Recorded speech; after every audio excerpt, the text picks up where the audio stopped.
This is an essay called Fire that I wrote pretty much exactly 1 year after the original date of 9/11 went into our modern history. I'm going to read an excerpt from the middle portion.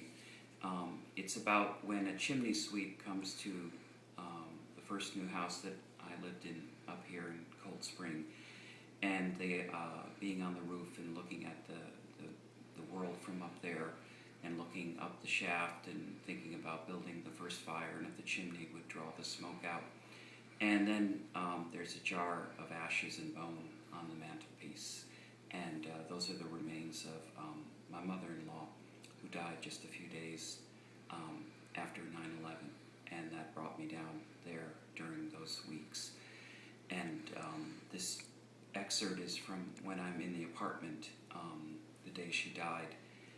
We're waiting for the coroner, and some policemen who've been down there at the site were with us. The two policemen who had come to keep watch with her were so tired they kept dropping their huge flashlights as they fell asleep in the canvas chairs.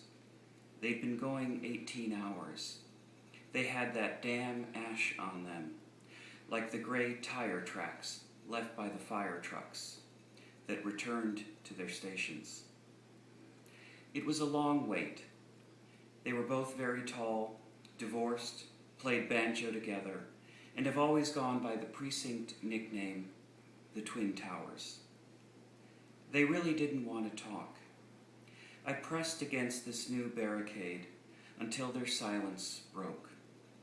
Death after death, standing in the street at the base, the white waterfall, each of them alive only because they rolled under trucks on trained instinct.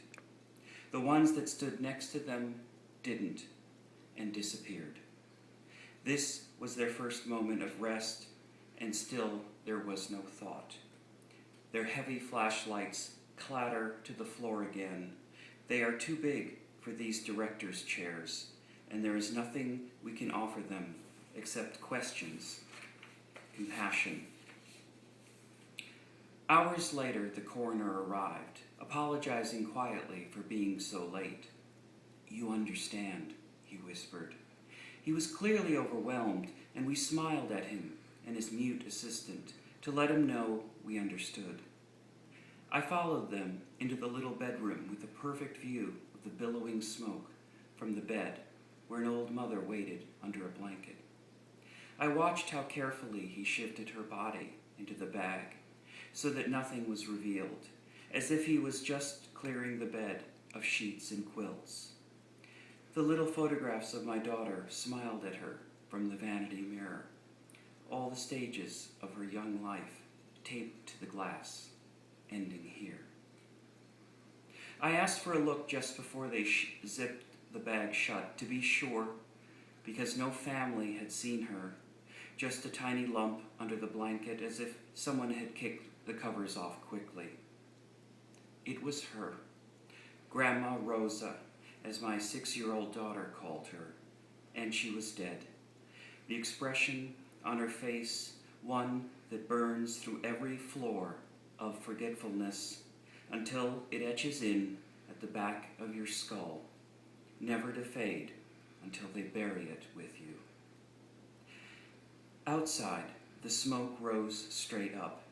The policemen sealed the apartment, and we wrestled the gurney into the corridor, stood it up in the elevator for her last ride down, the tenants scurrying into their apartments at the site, leaving their New York Times on the mat, as if such news had leapt off the pages and was about to come knocking. Outside on the street, I helped them lift her into the van and watched it drive away, the conclusion of an ordinary delivery. Except that everywhere, people were just lighting candles. Thousands of them, cupping them from the wind and offering the light to others.